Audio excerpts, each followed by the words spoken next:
সাবধান আমার উম্মত মুসলমানেরা, ধর্মের কাজ মন গড়া মতে করবাই না। ধর্মের কাজ আল্লাহ এবং আল্লাহর রাসূলের নির্দেশ মতো করবে। এগুলো বেদাত মুক্ত আমল হইল। আল্লাহ এবং আল্লাহর রাসূল যেভাবে নামাজ পড়তে বলছেন সেভাবে নামাজ পড়বে। আল্লাহ এবং আল্লাহর রাসূল যেভাবে সওয়াবের কাজ করতে বলছেন সেভাবে করবে। তুমি মন গড়া যুক্তি দিয়া কিছু বাড়াইও না কমাইও না। যেমন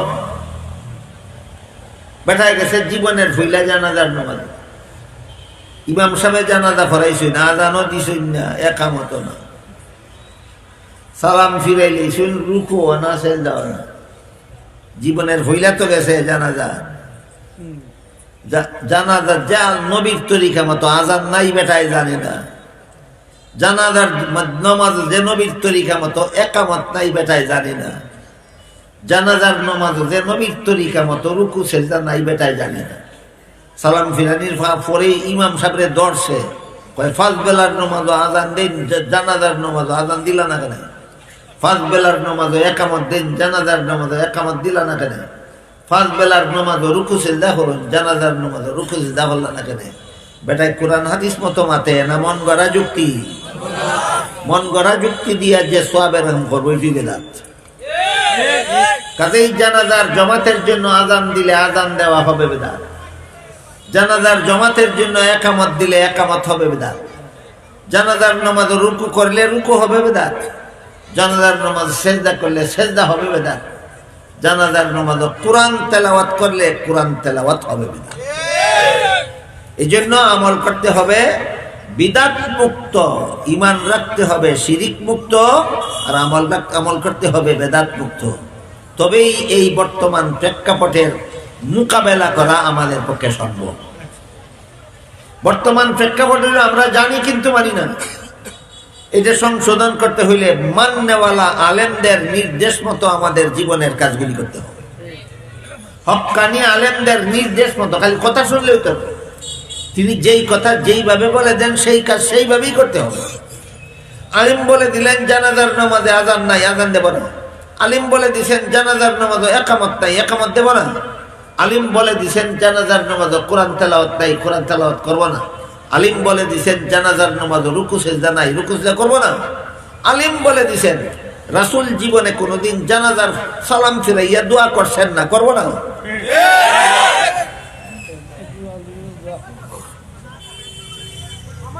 হক্কানি আলিমগঞ্জ জানাজার সালাম ফিরিয়া দোয়া করেন না কেন? রাসূল করছেন না, রাসূল শিক্ষা দিছেন না। সাহাবায়ে কেরাম জানাজার সালাম ফিরাইছেন কিন্তু দোয়া করছেন না। যারা সাফাবাজ যারা করলে গুনাহ হইব না, কিনা দোয়া তো সওয়াবের কাম, ওই করলে গুনাহ হইব না কিনা?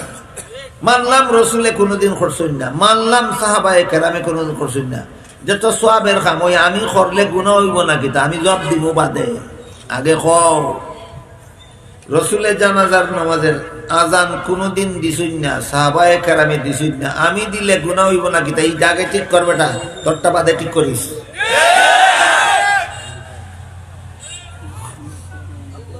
রাসূলে কোনোদিন জানাজার নামাজের জমাতে একামত দিছুন না, সাহাবায়ে কেরামে দিছুন না, আমি দিলে গুনাহ হইব না। এটার জবাব আগে রেডি করো। রাসূল কোনদিন জানাজার নামাজ কোরআন তেলাওয়াত করছেন না, সাহাবায়ে কেরামে করছেন না, আমি করলে গুনাহ হইব না। এই প্রশ্নের জবাব আগে ঠিক কর। রাসূল কোনদিন জানাজার নামাজে রুকু সিজদা করছেন না, সাহাবায়ে কেরামে করছেন না, আমি করলে গুনাহ হইব না। এই প্রশ্নের যেই জবাব রাসূল এবং সাহাবায়ে কেরাম জানাজার সালাম ফিরাইয়া দোয়া করছেন না, আমি করলে গুনাহ হইব না, ওই প্রশ্নের সেই জবাব। এবার আপনারা বলেন, কথা বুঝে থাকলে, জানাজার জমাতের জন্য আজান দিলে কি হবে? বেদাত। একামত দিলে কি হবে? বেদাত। কোরআন তেলাওয়াত করলে কি হবে? রুকু করলে কি হবে? সেজদা করলে কি হবে? আগে বলতে হবে কেন বেদাত? নবীর তরিকা নয়, এগুলি নবীর তরিকা নয়। এখানে যে জবাব জানাজার সালাম ফিরাইয়া দোয়া করলে কি হবে? বেদাত। কেন? যে নবীর তরিকায় না, এই জন্য বেদাত। অনুরূপ ভাবে নবী শিক্ষা দিয়েছেন আজানের পরে, নবী শিক্ষা দিয়েছেন আজানের পরে দুরূদ শরীফ পড়া, আজানের দোয়া পড়া। আজানের আগে দুরূদ শরীফ পড়া নবী শিক্ষা দিয়েছেন না। সাহাবাগণ জীবনে আজানের আগে দুরূদ শরীফ পড়ছেন। ওখান যদি বেটায় হয় দুরূদ শরীফ পড়লে গুনাহ হইব না কিতা? আমি কই সাহাবায়ে কেরামরে গিয়ে আগে জিগা, রসুল রওজা শরীফে জিন্দা আছেন, হকানো বাইয়া গে জিগাইয়া আগে বলে জানাজার আগে আপনি দোয়া দুরূদ শরীফ পড়ার কথা কইলা না কেন? পড়লে গুনাহ হইব না কিতা? এই চাপাবাজি হইল, এই করলে গুনাহ হইব না কিতা? এটা একটা চাপাবাজি। যে কাম করা আল্লাহ শিক্ষা দিছেন না, রসুল শিক্ষা দিছেন না, যে কাম সাহাবায়ে কেরামে করছেন না ধর্মের নামে সওয়াবের নামে, এটা করলেই গুনাহ হয়। এই গুনাহটার নাম ওই বিদআত, হারাম জানতো না। আজকাল আমার মনে হয় বেশিরভাগ মুসলমান দৈনন্দিন জীবনের কার্যকলাপের জায়েজ না জায়েজ, হালাল হারাম জানার অভাব নাই, অভাব শুধু মানার। জানার অভাব খুব কম, মানার অভাব বেশি। যেমন ধরেন আল্লাহ কোরআনের এক আয়াতে বলেছেন, ইন্নাস সালাতা কানাত আলাল মুমিনিনা কিতাবাম মাওকুতা। এর অর্থ হলো নির্ধারিত সময়ে নামাজ পড়া মুমিনদের জন্য ফরজ। জানে না কোন মুসলমানে? 5 বেলা নামাজ যে ফরজ এটা জানে না কোন মুসলমান? সব মুসলমানে জানে, কিন্তু বেশিরভাগ মুসলমানে পড়ে। সব মুসলমানে জানে 5 বেলার নামাজ ফরজ, কিন্তু বেশিরভাগ মুসলমানে পড়ে না।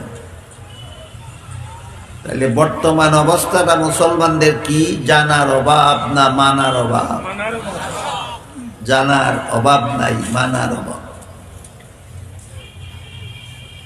আল্লাহ কোরআনের আরেক আয়াতে বলেন, আহাল্লাল্লাহুল বাইআ ওয়া হাররামার রিবা।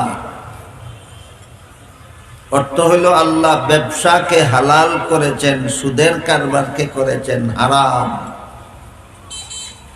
ব্যবসা হালাল, সুদ হারাম। জানে না কতজন মুসলমান? আমার তো মনে হয় সব মুসলমানে জানে। সুদ যে হারাম এটা সব মুসলমানে জানে, কিন্তু এই হারাম মানিয়া চলে কজন মুসলমান? তাহলে বর্তমান প্রেক্ষাপটটা কি? জানার অভাব না মানার অভাব? বর্তমান প্রেক্ষাপট জানার অভাব নয়, প্রেক্ষাপট হইল শুধু মানার অভাব। তারপরে দেখুন, সব মুসলমানে আমাদের সমাজের জানে যে আমার ছেলেকে আমার মেয়েকে উযু গোসল পাক না পাক নামাজ বন্দেগী শিক্ষা না দিয়া যদি প্রাইমারি স্কুলে ভর্তি করে দেন, এই প্রাইমারি স্কুলের কোন শিক্ষক আমার ছেলে মেয়েকে নামাজ শিখাইবেও না, নামাজ পড়াইবেও না। সবাই জানে প্রাইমারি স্কুলে আপনাদের ছেলে মেয়েকে নামাজ শিক্ষা দেওয়ারও কোনো ব্যবস্থা নাই, নামাজি বানাইবারও কোনো ব্যবস্থা নেই। সবে জানে। এরপরেও নিজেদের ছেলে মেয়েদেরকে নামাজ শিক্ষা না দিয়েই প্রাইমারি স্কুলে ভর্তি করে দেয়। তাহলে এই যে মুসলমানের ভবিষ্যৎ প্রজন্ম, সমাজের মুসলমানদের নেক্সট জেনারেশন যে বেনামাজি হইতেছে, জানার অভাবে না মানার অভাবে? মানার অভাবে। অথচ হাদিস শরীফে আল্লাহর রাসূল সাল্লাল্লাহু আলাইহি ওয়াসাল্লাম বলেন, মুরু আওলাদাকুম বিসসালাতি ইযা বালাগু সাবআ সিনিন ওয়াদরিবুহুম ইযা বালাগু আশরান আও কামা ক্বালা আলাইহিস সালাতু ওয়াসসালাম। এর অর্থ হলো, হে আমার উম্মত মুসলমানেরা, তোমাদের ছেলে মেয়েদেরকে 7 বছরের সময় নামাজের আদেশ করো, 10 বছরের সন্তানকে শাসন করে নামাজি বানাও। বলেন তো আপনারা, আমার 7 বছরের ছেলে মেয়েকে নামাজের আদেশ করতে হইলে নামাজ শিখাতে হবে কবে? 17 বছরের সময় না 7 বছরের আগে? তাহলে প্রত্যেকটা মুসলমানের ছেলে মেয়েকে নামাজ শিক্ষা দেওয়ার বয়স হইল 7 বছরের আগে। কেউ শিক্ষা দেয় না। এলে জানার অভাব না মানার অভাব, এই যে বর্তমান প্রেক্ষাপটে জানার অভাব নেই। অনেক পাবলিকে অনেক আলিম থেকে বেশি জানে। অভাব শুধু মানা। কোরআনের এক আয়াতে আল্লাহ বলেন, কু আনফুসাকুম ওয়া আহলিকুম নারাম ওয়াকুদুহান নাসু ওয়াল হিজারা। হে মুমিন মুসলমানেরা, তোমরা নিজেরাও জাহান্নামের আগুন থেকে বাঁচার পথে চলো, তোমাদের ছেলে মেয়েদেরকেও, পরিবার পরিজনকেও জাহান্নামের আগুন থেকে বাঁচার পথে চালাও। আল্লাহ যে প্রত্যেকটা মুমিন মুসলমানকে আদেশ করলেন, ছেলে মেয়েদেরকে জাহান্নাম থেকে বাঁচার পথে চালাও। নামাজি বানাইয়া না বেনামাজি বানাইয়া? ছেলে মেয়েরে জাহান্নাম থেকে বাঁচার পথে চালাইবো আমি বেনামাজি বানাইয়া না নামাজি বানাইয়া? কজনে নামাজি বানায়? নামাজি বানায় কজনে? কাজেই আমাদের বর্তমান প্রেক্ষাপটের এই জানার অভাব নাই, শুধু মানার অভাব। সুদ হারাম সব মুসলমানে জানে, কিন্তু কজন মুসলমান সুদের সাথে জড়িত নেই? ঘুষ হারাম সব মুসলমানে জানে, কতজন চাকরিজীবী আছে ঘুষ খায় না? বেপরদা, নিজের অধীনস্থ মহিলাদেরকে বেপরদা চলতে দেওয়া হারাম, সব মুসলমানে জানে। কতজন মুসলমান নিজের বিবিকে, নিজের মেয়েকে বেপরদা চলার থেকে পর্দায় রাখেন? বুঝি থাকলে হোকাসা বহল, জানে না না মানে না? এইটাই বর্তমান প্রেক্ষাপট। আমি যা বুঝি, আমি মানুষও সুজা, আমার বুঝও সুজা। আমি যা বুঝি প্রেক্ষাপট এটাই। প্রেক্ষাপট এটা জানে কিন্তু মানে না, এই হলো প্রেক্ষাপট। এই প্রেক্ষাপটে মুসলিম উম্মার করণীয় এমন অবস্থায় করতে হবে কি? আল্লাহ পাক রব্বুল আলামিন পবিত্র কোরআনের এক আয়াতে বলেন, ইয়া আইয়ুহাল্লাযীনা আমানুত্তাকুল্লাহা ওয়া কুনু মা'আস সাদিকিন। এর অর্থ হলো, হে মুমিন মুসলমানেরা, আল্লাহকে ভয় করো। আল্লাহকে ভয় করো কথার মর্ম হইল আল্লাহর শাস্তিকে ভয় করো। আল্লাহর শাস্তি অত্যন্ত ভয়ঙ্কর। এই ভয়ঙ্কর শাস্তি থেকে যদি বাঁচতে চাও, তাহলে গুনার পথ ছেড়ে দিয়া নেকের পথে জীবন কাটাও। গুনার পথ ছাড়ো যদি আল্লাহর শাস্তিকে ভয় পাও। আর গুনার পথে জীবন পরিচালনা করলে আল্লাহ কি পরিমাণ ভয়ঙ্কর শাস্তি দেবেন, এই শাস্তি থেকে বাঁচার, নিজে নিজে বাঁচার কোনো উপায় নাই। জানে কিন্তু মানে না, যে এই মানা নিজে নিজে মানতে পারবে না। একজন মাননেওয়ালার ইনফরমেশন মতো চলো, মাননেওয়ালার নির্দেশ মতো চলো, তুমি মাননেওয়ালা হবে। যেমন ধরেন একটা লোকে 1 2 3 4 5 6 7 8 9 10 গণা জানে না। যখন দেখলো গণা না জানলে বাজারও গিয়া বাজার খরচও হিসাব করা যায় না। হিসাব করা যাব? হিসাব করা যায় না। ওখান হে করব কি? যে গণা জানে তার কাছে যাওয়া লাগবে কিনা, গিয়া নিজের যেভাবে মনে চায় সেইভাবে লেখাপড়া করলে হবে না, যে জানে তার নির্দেশ মতো পড়তে হবে, যে জানে তার নির্দেশ মতো পড়তে হবে। কাজে আমরা যারা জানি কিন্তু মানি না, আমরা নিজে নিজে মাননেওয়ালা হতে পারবো না। আল্লাহ কুরআনে বলে দিয়েছেন, তুমি নিজে নিজে মাননেওয়ালা হইতে পারবে না। একজন মাননেওয়ালার হুকুম মতো চলো, এই তোমার মানার অভ্যাস করো। আল্লাহওয়ালাদের সঙ্গ লাভ করো, মাননেওয়ালাদের সহবত অবলম্বন করো, সংস্রব অবলম্বন করো, তাদের নির্দেশ মতো চলো। এমর্মে হাদিস শরীফে রাসূল করিম সাল্লাল্লাহু আলাইহি ওয়াসাল্লাম বলেন, কুন আলিমান আও মুতাআল্লিমান আও মুস্তামিআন, তুমি আলেম হও আর নইলে আলিমের ছাত্র হও, তাও যদি না পারো তা আলিমের কথা মনোযোগে শুনো আর আলিমের কথা মতো জীবন যাপন করো, মাননেওয়ালা হয়। ওয়াজ মাহফিলে আসি আমরা, তাফসীর মাহফিলে আসি, আলিমের কথা শুনি কিন্তু কথা মতো জীবন যাপন করি না, এই হইল সমস্যাটা। আজকাল মাহফিলের অভাব নাই, গ্রামে গ্রামে, মহল্লায় মহল্লায়, পাড়ায় পাড়ায় তাফসীরুল কুরআন সম্মেলন। দেশ থেকে, সারা দেশ থেকে বাছাই করে উলামায়ে কেরাম বুজুর্গানে দিনকে দাওয়াত করে আনা হয়। প্রত্যেকেই কোরআন হাদিস থেকে বিস্তারিত কথাবার্তা বলে যান, আমরা মনোযোগ সহকারে আমরা শুনি। আলেমগণ বলে যান, 5 বেলা নামাজ পড়া ফরজ। সারা রাত ওয়াজ শুনলাম, পরের দিন ওয়াজের আগের দিন যেই বেনামাজি ছিলাম, ওয়াজের পরের দিন সেই বেনামাজি থাকি। ওয়াজের আগের দিন ছিলাম সুদকুর, ওয়াজের পরের দিনও থাকি সুদকুর। ওয়াজের আগের দিনও ছিলাম ঘুষকুর, ওয়াজের পরের দিনও থাকি ঘুষকুর। ওয়াজের আগের দিনও আমার বিবিকে বেপরদা চালাইতাম, ওয়াজের পরের দিনও আমার বিবিকে বেপরদা চালাই। কাজেই শুধু শুনলে কাজ হবে না, তাদের নির্দেশ মতো চলতে হবে।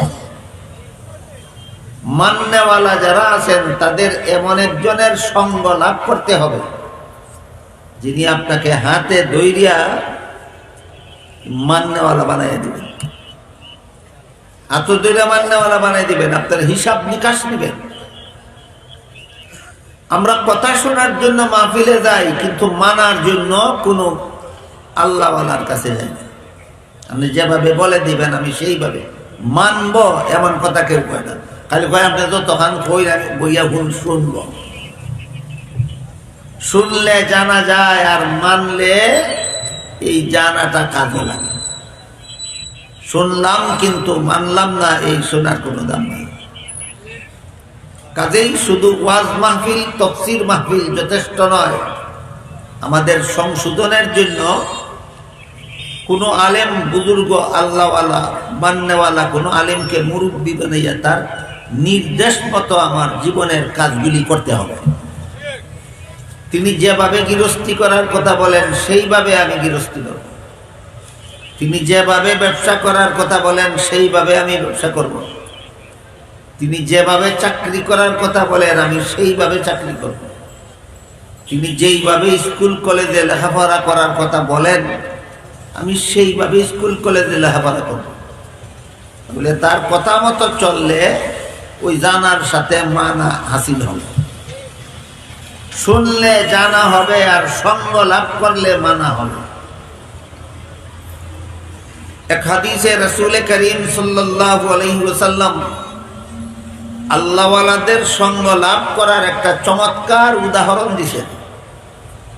রাসূল বলেন, তুমি যদি আতরের দোকানে যাও, গিয়া যদি আতরের দোকানে চুপচাপ বসে থাকো, পয়সা খরচ করে যদি আতর কিছু নাও কিনো,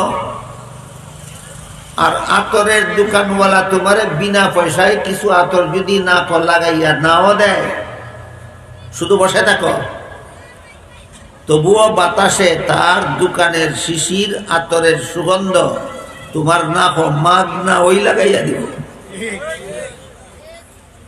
কৌকাসা বহল আতরের সুগন্ধ ফাইলনি, পয়সা খরচ কইরা ভাইল, কিনিয়া ভাইল না বেটায় দান করার কারণে ভাইল না খালি সঙ্গ লাভ করার কারণে ভাইল? সঙ্গ লাভ, এত বড় মূল্য সঙ্গ লাভ, শুধু সঙ্গ লাভ করার কারণে। ঠিক তেমনি ভাবে আল্লাহওয়ালাদের সঙ্গ লাভ করো। আল্লাহ কোরআনে বলছেন, এরা তোমারে আত দুইরা জান্নাত পর্যন্ত পৌঁছাইয়া জান্নাতের সুগন্ধ তোমার নাকে লাগাইয়াই দিব। হযরত ইউসুফ আলাইহিস সালামের এবং তার বাবা ইয়াকুব আলাইহিস সালামের একটা ঘটনা আছে বড় চমৎকার। ইউসুফ আলাইহিস সালামকে বড় 10 ভাই বাবাকে মিথ্যা কথা বলে ধোঁকা দিয়া ইউসুফ আলাইহিস সালামকে বাড়ি থেকে বাইর করে নিয়ে একদল ব্যবসায়ীর কাছে নিজেদের গোলাম বলে বিক্রি করে দিছে। এরা সরল মানে গোলাম জানিয়া কিনিয়া নিছে। যারা কিনিয়া নিছে এরা তো আর আসল অবস্থা জানে না, এরা গোলাম জেনে কিনিয়া নিছে। নিয়া মিশরে নিয়া মিশরের প্রধানমন্ত্রীর কাছে গোলাম কইয়া বিক্রি করে দিছে। বাবা এদিকে বাড়িতে ইউসুফ আলাইহিস সালামকে হারাইয়া কানতে কানতে কানতে কানতে চক্ষু দুইটা অন্ধ হয়ে গেছে। প্রায় 70 বছর পরে ইউসুফ নিজে যখন মিশরের বাদশা, তখন আল্লাহর হুকুমে ইয়াকুব আলাইহিস সালামকে নিজের পরিবার পরিজনকে বাড়ি থেকে মিশরে নেওয়াইলেন। ইউসুফ আলাইহিস সালাম পিতা পুত্রের বিচ্ছেদ হয়েছিল 70 বছর আগে।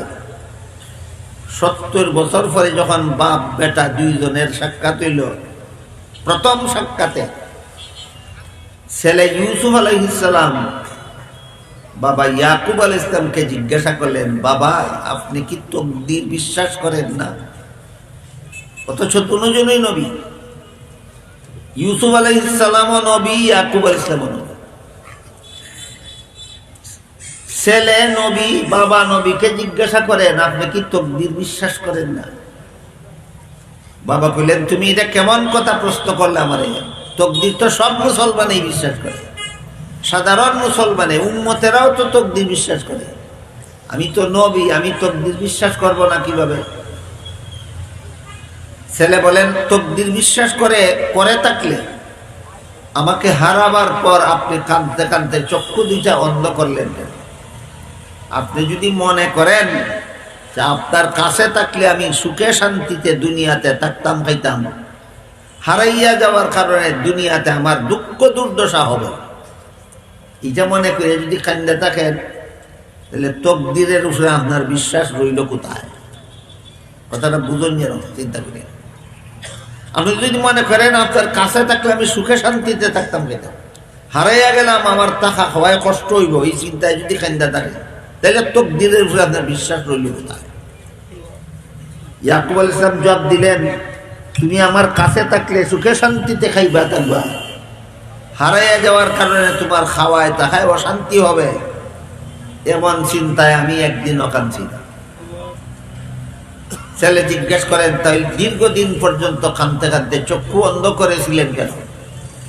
বাবা বলেন, তোমার জাহান্নাম থেকে বাঁচার পথে চালানির দায়িত্ব আমার।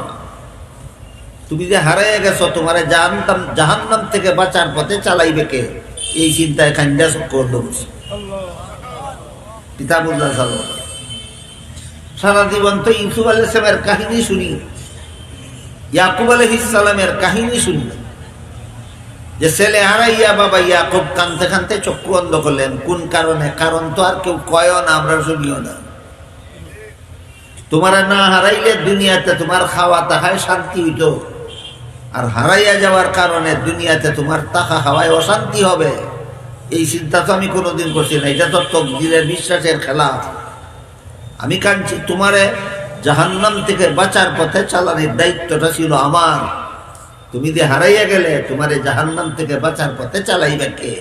ওই চিন্তায় কাঁদতে কাঁদতে আমি চক্ষু অন্ধ করছি। তাহলে সমস্যাটা হইল আমাদের জানা আছে মানে নাই। করণীয় হইল জাননেওয়ালাদের কথা মতো চলতে হবে, জানার সাথে মানা হয়ে যাবে। জাননেওয়ালাদের কথা মতো চললে জানার সাথে কি আসবে? মানা আসবে।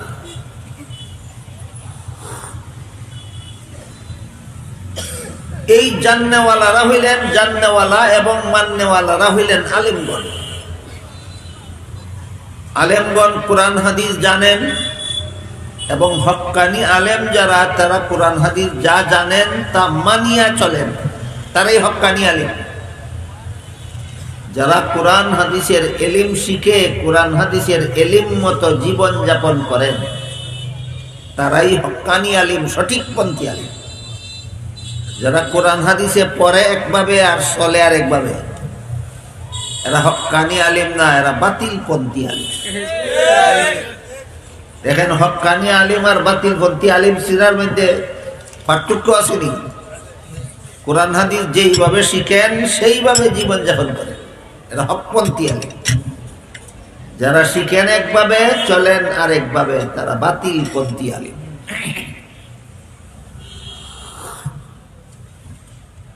এর দুই একটা উদাহরণ দিই আপনাদের। কোরআন হাদিসে কতগুলি কাজকে মুমিন মুসলমানের জন্য হালাল করা হয়েছে, এগুলি করা জায়েজ আছে, বাধা নাই। আর কতগুলি কাজকে কোরআনে হাদিসে মুসলমানদের জন্য হারাম করা হয়েছে। যেমন একটু আগে কইলাম, নিজের বিবিকে নিজের মেয়েকে বেপর্দা চলতে দেওয়া হারাম। নিজের মেয়েকে নিজের বিবিকে বেপর্দা চলতে দেওয়া হারাম। কোন আলিমের বিবিরে যদি বেপর্দা চলতে তিনি বাধা দেন না, কোন আলিম যদি তার মেয়ের বেপর্দা চলতে দেন, এই আলিম হক্কানি না বাতিলপন্থী? বাতিলপন্থী। গান শোনা হারাম। আলিমরা জানেন, কোরআন হাদিসে শিখছেন, গান শোনা হারাম। গান গাওয়াও হারাম, গান শোনাও হারাম। কোন আলিম যদি গান শুনে, হকপন্থী আলিম না বাতিলপন্থী? বাজনা বাজানিও হারাম, বাজনা শোনাও হারাম। কোন আলিম যদি বাজনা বাজায় অথবা বাজনা শুনে, বলেন আপনারা হকপন্থী না বাতিলপন্থী? বাতিলপন্থী। সে নিজেই রুগী, আরেকজন রুগীর কি চিকিৎসা করবো? যে নিজেই রুগী, ঔষধ চিনে না, ঔষধ ব্যবহার করে না, আরেক রুগীরে কি চিকিৎসা করবে সে? ঠিক তেমনি ভাবে ছবি তোলা হারাম। মানুষের ছবি তোলা, জীব জানোয়ারের ছবি তোলা, এক কথায় কোনো প্রাণী ছবি তোলা হারাম, ছবি ব্যবহার করা হারাম, ছবি গড়লটকানি হারাম, যত্ন করে রাখা হারাম। শুধুমাত্র ঠেকা বশত হালাল। ছবি তোলা, ছবি ব্যবহার করা ঠেকার সময় হারাম। ঠেকা কেমন? ধরেন আপনি হজে যাইবেন, পাসপোর্ট লাগবে না, পাসপোর্ট ছবি ছাড়া ওই বলি, ছবি উঠাইলেন পাসপোর্টে লাগাইবেন, হজে যাইবেন। আমার কথা বুঝে থাকলে বলেন, এটা কি শখেলা ছবি তুলছেন না ঠেকা বশত? এই ছবি হারাম না। এই ঠেকা বশত ছাড়া ছবি তোলা হারাম, ছবি ব্যবহার করা হারাম, ছবি করে লটকানি হারাম, ছবি যত্ন করে রাখুন হারাম। আল্লাহ জানে আমার বুঝের মধ্যে গন্ডগোল হইল না দেখার মধ্যে গন্ডগোল হইল, আল্লাহই বালা।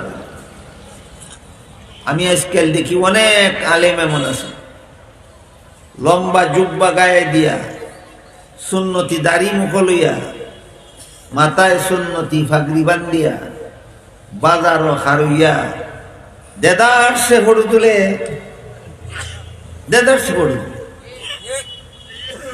এটা তো সরিষার ভিতরের বুথ। মানুষের বুতো ধরলে সরিষা দিয়া যারে, সরিষারে বুতে ধরলে যার বকি দিয়া। সাধারণ মানুষে গুনাহ করলে আলিমের দায়িত্ব গুনাহটা কি ফিরাও। আলিম হারাম কাজে লিপ্ত হইলে তারে ফিরাই বকে। এই কয়েকদিন আগে এয়ারপোর্ট থেকে হেলিকপ্টারে একটা প্রোগ্রামও দিতাম, যে নিত আইছে তার পরনে লম্বা জামা জুব্বা, মুখে সুন্নতি দাড়ি, মাথায় টুপির উপর আবার ভাগনি বান্ধা, এই শত শত মানুষের সামনে আমার সামনে মোবাইল ধরতে বড় তুলত, কোন কামে কোন টাকায় করত। আমি কইলাম এই বেটা ফাগরি ইজ্জতটা নষ্ট করলে কিতার লাগিত, ফাগরি খুললে ভালা, তুই জুব্বার ইজ্জতটা নষ্ট করলে কিতার লাগি। শার্ট পইরা প্যান্ট পইরা যদি ছবি হারাম ছবি তুলে রাস্তার পাশে দাঁড়াইয়া, তাইলে নবীর সুন্নতি লিবাসের অপমান হয় না? অপমান তার নিজের হইতে পারে। আপনারা কি দেখবো শার্ট পইরা প্যান্ট পইরা ছবি তুললে নবীর সুন্নতি লিবাসের অপমান হইব? হইতো না। তুই যে ফাগরি বান্ধে জুব্বা গাইদা ছবি তোলা শুরু রাস্তা খারাইয়া নবীর সুন্নতি অপমান করলে কি তার লাগি? কুল্লা ভালা যদি সময় করা লাগে।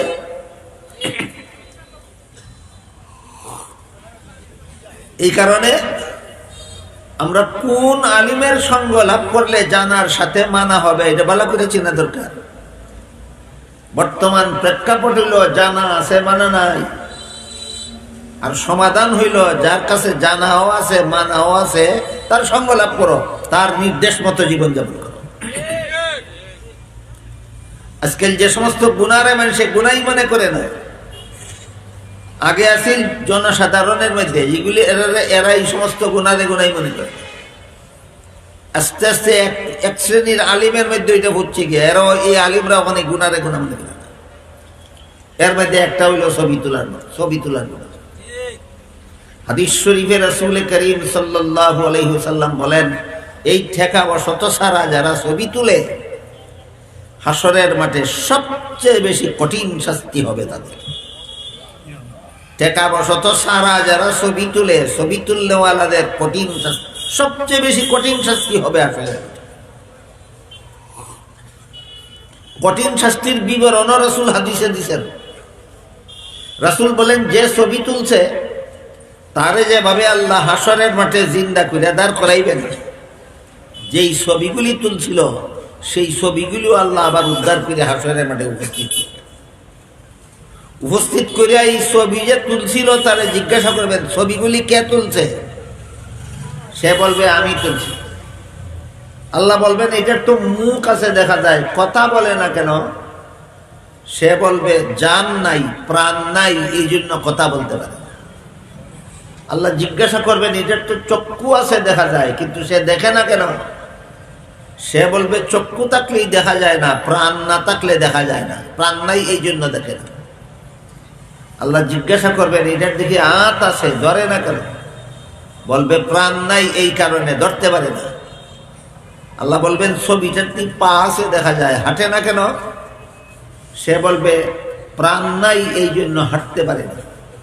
তখন আল্লাহ বলবেন, এমন কাজ করলে কেন? আমি হারাম ঘোষণা করেছিলাম নবীর মাধ্যমে, জানছিলে না? এখন তুই প্রাণ দিয়া আটাইবে, দেখাইবে, শোনাইবে, কথা বলাইবে, না পারলে জাহান্নামে যাবে। এই জন্য রাসূল বলেন, যারা ছবি তুলে কঠিন হাসরের মাঠে সবচেয়ে বেশি কঠিন শাস্তি হবে তাদের।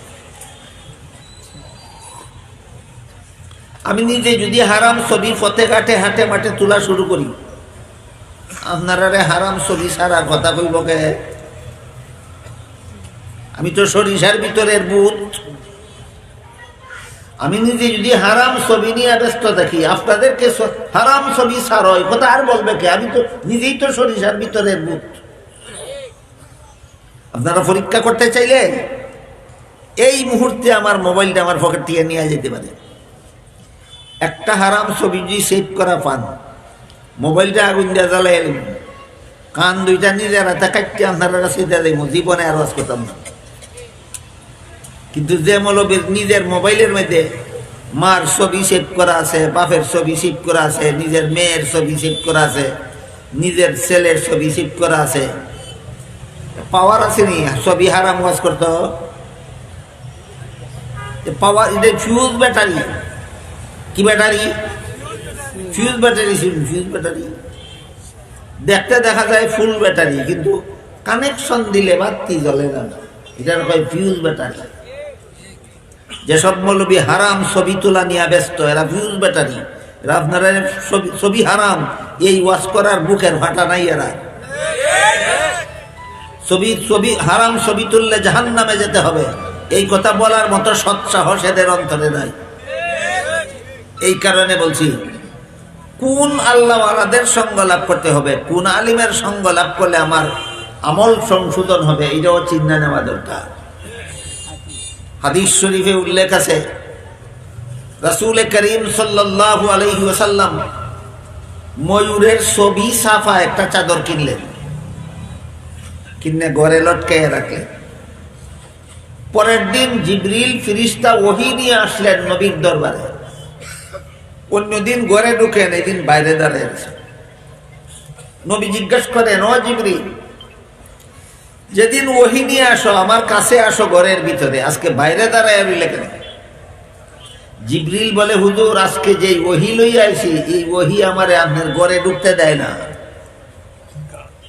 খেয়াল করেন যেন, আজকে যে ওহী লইয়া আইছি, ওহী আমারে আপনার ঘরে ঢুকতে দেয় না। জিবরিল বলেন, নবী বলেন, আজকে কি ওহী লিয়েছে?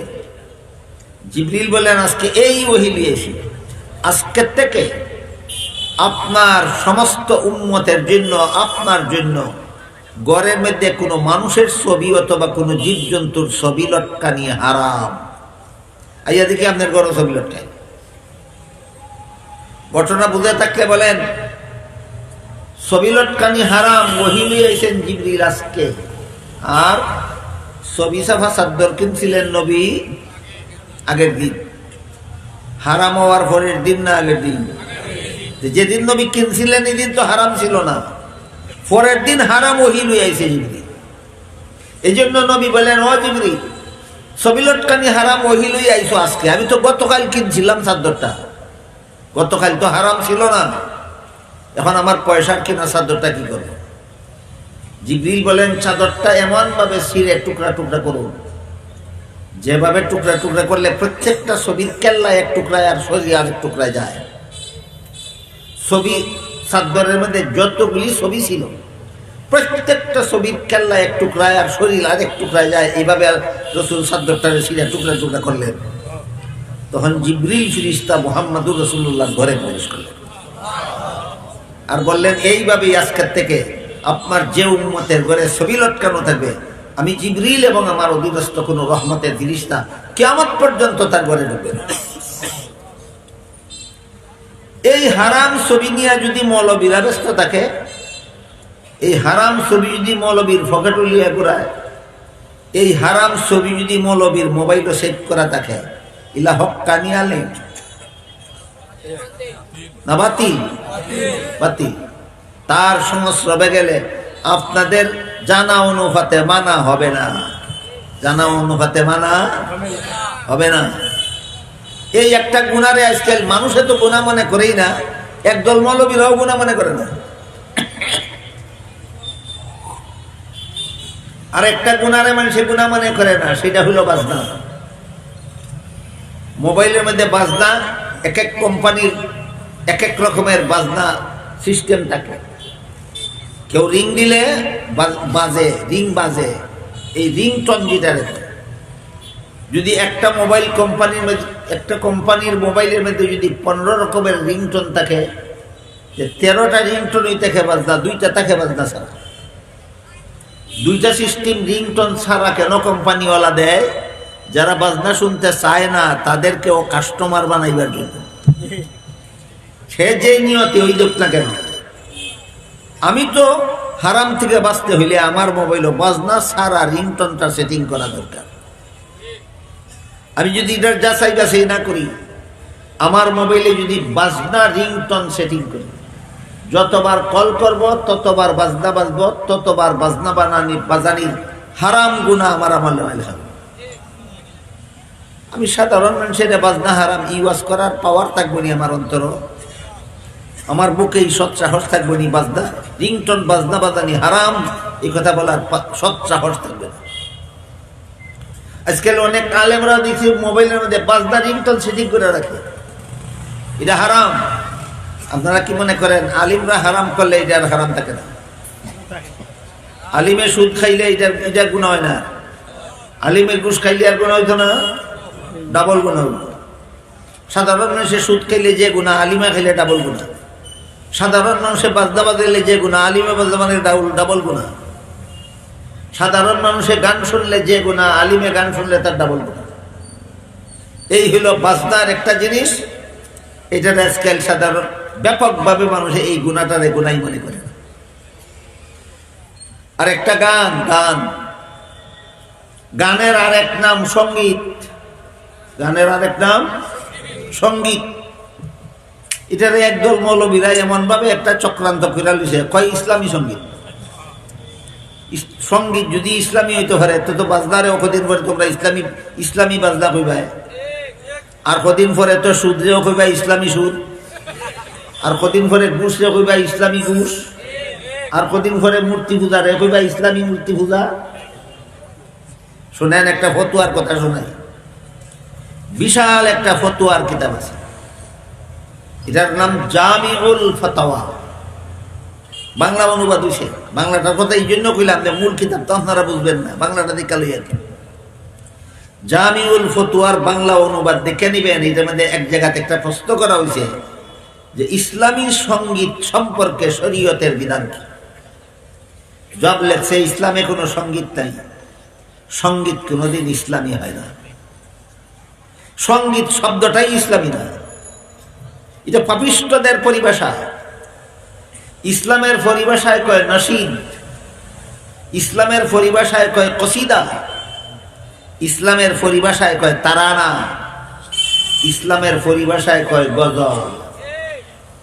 বলেন ইসলামের সঙ্গীত হয় না তারানা হয়? মৌলবীরা তারানা না কইয়া সঙ্গীত কয় কেন? শয়তান সোয়ার হইছে মৌলবীর গারো, শয়তান মৌলবীর গারো সোয়ার হইছে। ই মৌলবীর দ্বারা আমি আমার আমল সংশোধনে লাগিলে কি গুড়ার ডিম সংশোধনটা হইব। এই জন্য আল্লাহ কুরআনে বলেন, ইয়া আইয়ুহাল্লাযীনা আমানুত্তাকুল্লাহা ওয়া কুনু মা'আস সাদিকিন। হে ঈমানদারগণ, আল্লাহর শাস্তির ভয় যদি অন্তরে ঢুকাইতে চাও, তাহলে যারা জানার সাথে মানে যারা, তাদের সঙ্গ লাভ করতে যাও। জানার সাথে মানে যারা, শুধু জানে যারা তাদের সঙ্গ লাভ করব না, জানার সাথে মানে যারা, জানার সাথে মানে যারা, জানার সাথে মানে যারা। এই সমস্ত আলেমদের দুইটা দায়িত্ব আছে। এই গুনার বন্যা, হারামের বন্যা যখন সমাজে চলবে, তখন হক্কানি আলিমগণের দুইটা দায়িত্ব আছে। এই দুইটা দায়িত্বের কথা আল্লাহ সূরাতুল আসরে উল্লেখ করছে। এই কারণে আমি আপনাদের সামনে সূরাতুল আসর তিলাওয়াত করছি। সূরাতুল আসরের শুরুতে আল্লাহ পাক রব্বুল আলামিন আসরের কসম খাইছেন। এই আসর শব্দের বিভিন্ন অর্থ আছে। এর মধ্যে একটা শব্দ হইল, একটা অর্থ হইল তোমার জীবনের সময়কাল। তাহলে আয়াতের মর্ম ওয়াল আসরি কথার মর্ম দাঁড়াইল তোমার জীবনের কসম খাইয়া বলছি। আল্লাহ প্রতিটি মানুষের জীবনের কসম খাইয়া বললেন কেন? তার কারণ হইল তোমার জীবনটা এত বড় মহামূল্যবান একটা পুঁজি। এই পুঁজিটা ফুরাইবার আগে আগে তুমি ইচ্ছা করলে জান্নাতের কাস্টমার হইয়া দুনিয়া থেকে যাইতে পারো, আর তুমি অবহেলা করলে জীবনের পুঁজিটা ফুরাইবার আগে আগে তুমি জাহান্নামের কাস্টমার হইয়া দুনিয়া থেকে বিদায় দিতে পারো। প্রত্যেকটা মানুষের জীবনের সময়কালটা এমন একটা মহামূল্যবান পুঁজি, ইচ্ছা করলে ব্যবহার করে জান্নাতেরও খরিদ্দার হইতে পারে, ইচ্ছা করলে ব্যবহার জীবন পুঁজিটারে ব্যবহার করে জাহান্নামেরও খরিদ্দার হইতে পারে। তাইলে যেই পুঁজিটারে সঠিকভাবে ব্যবহার করলে আমি জান্নাতের খরিদ্দার হইতে পারি, যেই পুঁজিটারে সঠিকভাবে ব্যবহার না করলে জাহান্নামের খরিদ্দার হতে হবে। এই জীবনের সময় পুঁজিটা কত বড় মূল্যবান, এই মূল্যটা বোঝাবার জন্য আল্লাহ আপনার জীবনের সময়কালের কসম খাইয়া বলেন ওয়াল আসর। একটা জরুরি মশালা এখানে মনে রাখতে হবে, সেটা হইল আল্লাহ ছাড়া অন্য কারো নামে কসম খাওয়া আল্লাহর জন্য হালাল, মুমিন বান্দার জন্য হালাল নয়। মুমিন বান্দা আল্লাহর নামে ছাড়া আর কারো নামে কসম খাওয়া হালাল নয়। এটা অনেকে জানে না, অনেকে জানে কিন্তু মানে না। বলেন, আল্লাহ যে আমার জীবনের কসম খাইলেন, আমিও কি আমার জীবনের কসম খাওয়া হালাল? না, আমার জন্য হালাল না। মুমিন বান্দার জন্য একমাত্র আল্লাহ ছাড়া আর কারো নামে কসম খাওয়া হালাল। আল্লাহর জন্য হালাল। এই জন্য আল্লাহ প্রত্যেকটা মানুষের জীবন পুঁজির মূল্যটা কত বুঝাবার জন্য বলেন, ওয়াল আসরি, তোমার জীবনের পুঁজির কসম খাইয়া বলতেছি, ইন্নাল ইনসানা লাফি খুসরিন, সারা দুনিয়ার সমস্ত মানুষ জীবন পুঁজি ফুরাইয়া যাবে, কিন্তু মুনাফা বলতে কিছু পাবে না, পরকালে জাহান্নামের শাস্তি ভোগ করতে হবে।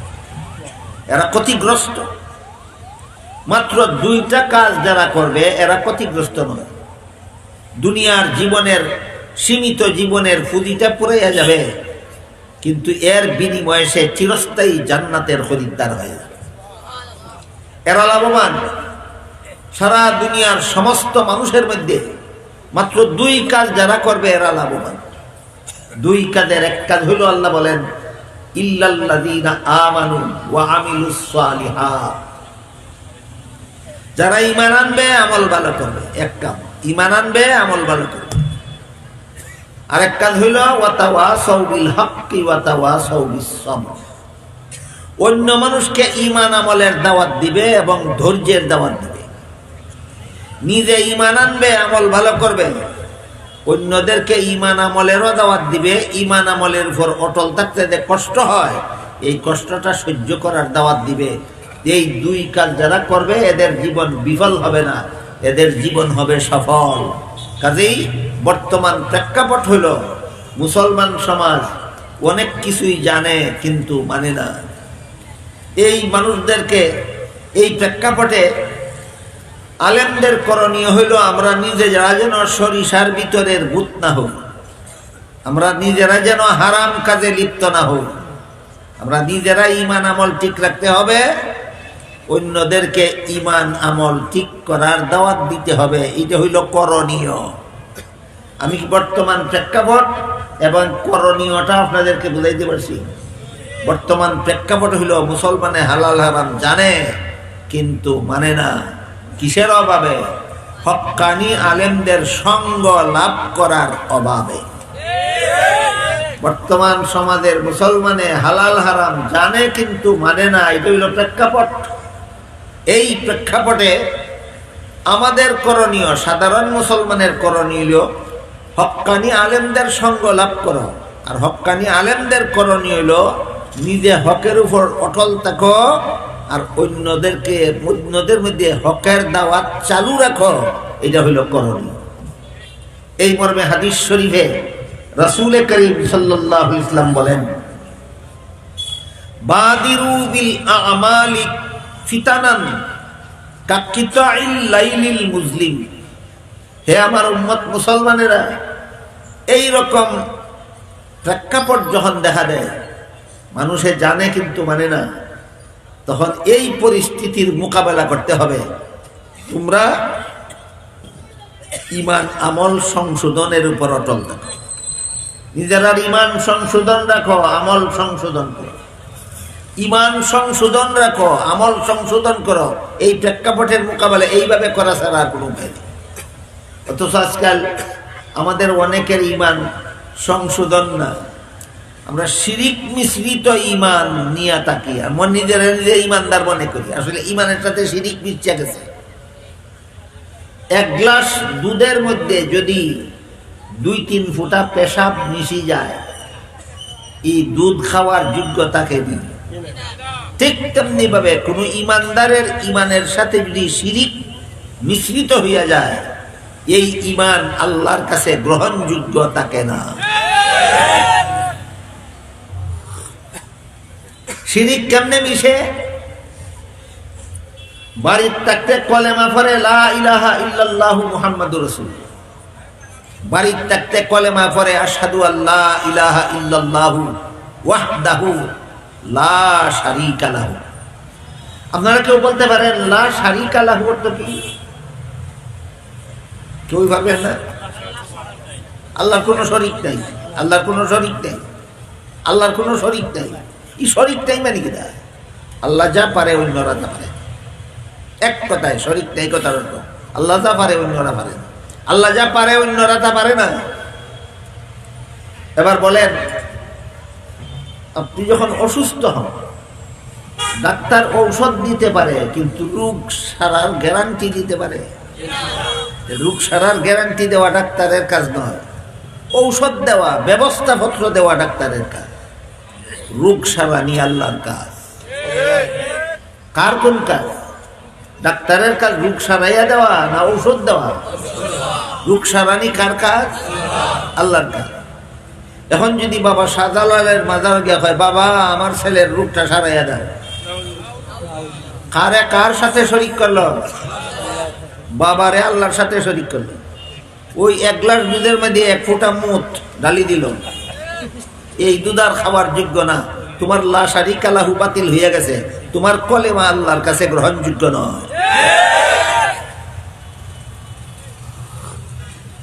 এই জন্য বলছি ইমান সংশোধন করতে হবে। ইমানে যদি শিরিকের মিশ্রণ করতে যায়, এই ইমান গ্রহণযোগ্য থাকে না, ইমান সংশোধন করতে হবে। আরেকটা উদাহরণ দেই, দেখেন আপনারা যারা গৃহস্থী করেন, ক্ষেতের মধ্যে ধানের চারা লাগানি আপনার কাজ, ফসল দেওয়া না দেওয়া কার কাজ? ধানের চারা লাগানি বন্দার কাজ, ফসল দেওয়া আল্লাহর কাজ। গৃহস্থে যদি নিজের ক্ষেত ফসলের চারা লাগাইয়া বাবার উরুস গিয়া কয়, বাবা আমার ক্ষেতের ফসলটা বাড়াইয়া দিও, কয় বলেন কার সাথে কারে শরীক করলো? আল্লাহর সাথে বাবারে শরীক করলো। তোমার ইমান শেষ, তোমার ইমান ধ্বংস হয়ে গেছে। তুমি এক গ্লাস দুধের মধ্যে এক ফোঁটা মুদ চারি দিত, এই দুধ খাওয়া হারাম হইয়া গেছে, এই দুধ খাওয়া হারাম হইয়া গেছে। এবার বলেন, বিয়া করা আল্লাহর কাম না বন্দার কাম? সন্দেহ আছে নি? কৌকাব বুঝি থাকলে বিয়া করা কার কাম? বন্দার কাম। সন্তান দেওয়া কার কাম? হ্যাঁ, পরিষ্কার ভাবে বোঝা লাগবো আমার কাম কোনটা আর আল্লাহর কাম কোনটা। বিয়া করা আল্লাহর কাম না, বিয়া করা আমার কাম, আমার করা লাগবে। সন্তান দেওয়া বাবার কাজ না, সন্তান আল্লাহর কাছে চাওয়া লাগবে। বেটায় বিয়া কইরা 1 বছর 2 বছর 3 বছর গেল, সন্তান হয় না, বাবা শাহজালালের উরুসে গিয়া হয়, বাবা আমার একলা সন্তান দাও। কার কাছে চাওয়ার জিনিস? কার কাছে চাইল? আল্লাহর কাছে চাওয়ার জিনিস বাবার কাছে চাইল। ওই 1 গ্লাস দুধের মধ্যে 1 ফোঁটা মুদ ছাড়ি দিল, এই দুধ খাওয়া তোমার হারাম হয়ে গেছে, তোমার ইমান নষ্ট হয়ে গেছে। ইমান ঠিক রাখো। ইল্লাল্লাযীনা আমানু ওয়া আমিলুস সালিহাত। এজন্য এই জানার সাথে মানার পরিবেশ তৈরি করতে হইলে ইমান ঠিক রাখা লাগবে, শিরিক মুক্ত ইমান। ইমান ঠিক রাখা মানে যে ইমানের সাথে শিরিক নাই, যে ইমানের সাথে শিরিক নাই। শিরিক মুক্ত ইমানের দরকার, বেদাত মুক্ত আমলের দরকার। শিরিক মুক্ত ইমান আর বেদাত মুক্ত আমল ছাড়া এই বর্তমান প্রেক্ষাপটের আর কোনো করণীয় নাই। বর্তমান যে প্রেক্ষাপটটা, যে আমরা জানি কিন্তু মানি না, এটার করণীয় হইল দুইটা, একটা হইল শিরিক মুক্ত ইমান আর একটা হইল বেদাত মুক্ত আমল। শিরিক মুক্ত ইমান, বেদাত মুক্ত আমল। শিরিক কারে কয়? যেই কাজ আল্লাহ ছাড়া কেউ পারে না, এই কাজ অন্যর কাছে চাওয়া, অন্যরে বারে মনে করা, এটা শিরিক। বেদাত কারে কয়? হাদিস শরীফে রাসূল করিম সাল্লাল্লাহু আলাইহি ওয়াসাল্লাম বলেন, ইয়্যাকুম ওয়া মুহদাসাতিল উমুর ফা ইন্না কুল্লা মুহদাসাতিন বিদআতুন ওয়া কুল্লা বিদআতিন দালালা ওয়া কুল্লা দালালাতিন ফিন্নার। সাবধান আমার উম্মত মুসলমানেরা, ধর্মের কাজ মন গড়া মতে করবাই না। ধর্মের কাজ আল্লাহ এবং আল্লাহর রাসূলের নির্দেশ মতো করবা। তাহলে বেদাত মুক্ত আমল হইল। আল্লাহ এবং আল্লাহ রাসূল যেভাবে নামাজ পড়তে বলছেন সেভাবে নামাজ পড়বে। আল্লাহ এবং আল্লাহর রাসূল যেভাবে সওয়াবের কাজ করতে বলছেন সেভাবে করবে। তুমি মন গড়া যুক্তি দিয়া কিছু বাড়াইও না, কমাইও না। যেমন বেটায় গেছে জীবনের ভুইলা জানাজার নামাজ, ইমাম সাহেব জানাজা পড়াইছেন, আজানও দিছেন না, একামত না, সালাম ফিরাইলে শুন রুকু না সেজদা না। জীবনের হইলা তো গেছে জানাজা, জানাজা যা নবীর তরিকা মতো আজান নাই বেটায় জানে না। জানাজার নমাজ যে নবীর তরিকা মতো একামত নাই বেটায় জানে না। জানাজার নমাজ যে নবীর তরিকা মতো রুকু সেজদা নাই বেটায় জানে না। সালাম ফিরানির পরে ইমাম সাহেবের দর্শে কয় ফার্স্ট বেলার নমাজ আজান দিন, জানাজার নমাজ আজান দিলা না কেন?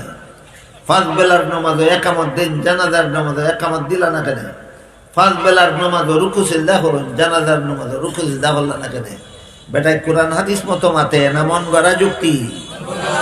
মন গড়া যুক্তি দিয়া যে সোয়াবের কাম করবো এটি বেদাত। কাজেই জানাজার জমাতের জন্য আজান দিলে আজান দেওয়া হবে বেদাত। জানাজার জমাতের জন্য একামত দিলে একামত হবে বেদাত। জানাজার নামাজ রুকু করলে রুকু হবে বেদাত। জানাজার নামাজ সেজদা করলে সেজদা হবে বেদাত। জানাজার নামাজ কোরআন তেলাওয়াত করলে কোরআন তেলাওয়াত হবে বেদাত। এই জন্য আমল করতে হবে বিদাত মুক্ত, ইমান রাখতে হবে শিরিক মুক্ত, আর আমল করতে হবে বেদাত মুক্ত। তবেই এই বর্তমান প্রেক্ষাপটের মোকাবেলা করা আমাদের পক্ষে সম্ভব। বর্তমান প্রেক্ষাপটে আমরা জানি কিন্তু মানি না। এটা সংশোধন করতে হইলে মান্যওয়ালা আলেমদের নির্দেশ মতো আমাদের জীবনের কাজগুলি করতে হবে। হক্কানি আলেমদের নির্দেশ মতো, খালি কথা শুনলেও তো তিনি যেই কথা যেইভাবে বলে দেন সেই কাজ সেইভাবেই করতে হবে। আলিম বলে দিলেন জানাজার নামাজে আজান নাই, আজান দেব না। আলিম বলে দিছেন জানাজার নামাজে একামত নাই, একামত দেব না। আলিম বলে দিছেন জানাজার নামাজ কোরআন তেলাওয়াত নাই, কোরআন তেলাওয়াত করব না। আলিম বলে দিছেন জানাজার নামাজ রুকু সিজদা নাই, রুকু সিজদা করব না। আলিম বলে দিছেন রাসূল জীবনে কোনোদিন জানাজার সালাম ফিরাইয়া দোয়া করছেন না, করব না।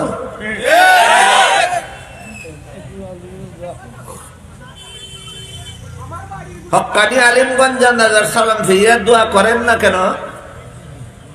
রাসূল করছেন না, রাসূল শিক্ষা দিছেন না। সাহাবায়ে কেরাম জানাজার সালাম ফিরাইছেন কিন্তু দোয়া করছেন না।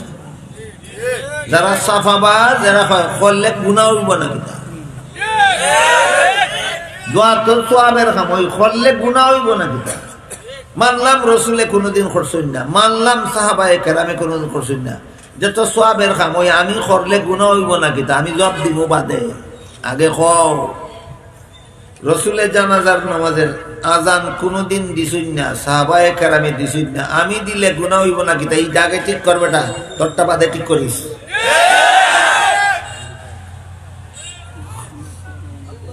রাসূলে কোনোদিন জানাজার নামাজের জমাতে একামত দিছুন না, সাহাবায়ে কেরামে দিছুন না, আমি দিলে গুনাহ হইব না। এটার জবাব আগে রেডি করো। রাসূল কোনদিন জানাজার নামাজ কোরআন তেলাওয়াত করছেন না, সাহাবায়ে কেরামে করছেন না, আমি করলে গুনাহ হইব না। এই প্রশ্নের জবাব আগে ঠিক কর। রাসূল কোনদিন জানাজার নামাজে রুকু সিজদা করছেন না, সাহাবায়ে কেরামে করছেন না, আমি করলে গুনাহ হইব না। এই প্রশ্নের যেই জবাব, রাসূল এবং সাহাবায়ে কেরাম জানাজার সালাম ফিরাইয়া দোয়া করছেন না, আমি করলে গুনাহ হইব না, ওই প্রশ্নের সেই জবাব। এবার আপনারা বলেন, কথা বুঝে থাকলে, জানাজার জমাতের জন্য আজান দিলে কি হবে? বেদাত। একামত দিলে কি হবে? বেদাত। কোরআন তেলাওয়াত করলে কি হবে? রুকু করলে কি হবে? সেজদা করলে কি হবে? আগে বলতে হবে কেন বেদাত? নবীর তরিকা নয়, এগুলি নবীর তরিকা নয়। এখানে যেই জবাব, জানাজার সালাম ফিরাইয়া দোয়া করলে কি হবে? বেদাত। কেন? এটা নবীর তরিকায় না, এই জন্য বেদাত। অনুরূপ ভাবে নবী শিক্ষা দিয়েছেন আজানের পরে, নবী শিক্ষা দিয়েছেন আজানের পরে দুরূদ শরীফ পড়া, আজানের দোয়া পড়া। আজানের আগে দুরূদ শরীফ পড়া নবী শিক্ষা দিয়েছেন না। সাহাবাগণ জীবনে আজানের আগে দুরূদ শরীফ পড়ছেন। ওখান যদি বেটায় হয় দুরূদ শরীফ পড়লে গুনাহ হইব না কিতা? আমি কই সাহাবায়ে কেরামরে গিয়ে আগে জিগা। রসুল রওজা শরীফ জিন্দা আছেন, হকানো বাইয়া গে জিগাইয়া আগে বলে জানাজার আগে আপনি দোয়া দুরূদ শরীফ পড়ার কথা কইলা না কেন? করলে গুনাহ হইব না কিতা? এই চাপাবাজি হইল, করলে গুনাহ হইব না কিতা? এটা একটা চাপাবাজি। যে কাম করা আল্লাহ শিক্ষা দিছেন না, রাসূল শিক্ষা দিছেন না, যে কাম সাহাবায়ে কেরামে করছেন না, ধর্মের নামে সওয়াবের নামে, এটা করলেই গুনাহ হয়। এই গুনাহটার নাম ওই বিদআত, এই গুনাহটার নাম ওই বিদআত। কথা বুঝে থাকলে এবার বলেন, জানাজার নামাজের জন্য আযান দিলে গুনাহ হবে? হ্যাঁ, এই গুনাহটার নাম বিদআত। জানাজার জামাতের জন্য ইকামত দিলে গুনাহ হবে, এই গুনাহটার নাম ওই বিদআত। জানাজার নামাজের ভিতরে কোরআন তেলাওয়াত করলে গুনাহ হবে, এই গুনাহটার নাম ওই বিদআত। জানাজার নামাজে রুকু করলে গুনাহ হবে, এই গুনাহটার নাম ওই বিদআত। জানাজার নামাজে সিজদা করলে গুনাহ হবে, এই গুনাহটার নাম ওই বিদআত।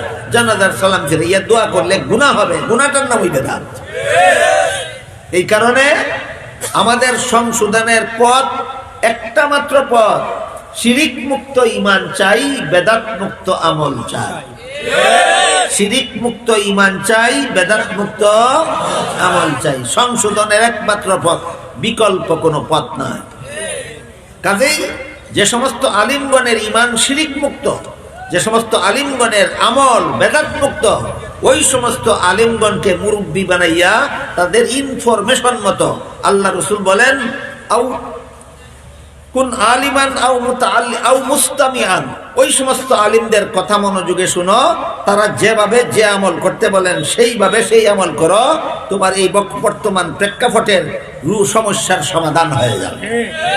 আল্লাহ আপনাদের আমাদের সবাইকে সমস্যাটা বুঝার এবং সমাধানটা গ্রহণ করার তৌফিক দান করুন। সবাই বলুন আমিন। সুবহান রাব্বিকা রাব্বিল ইজ্জাতি আম্মা ইয়াসিফুন ওয়া সালামুন আলাল মুরসালিন ওয়ালহামদুলিল্লাহি রাব্বিল আলামিন।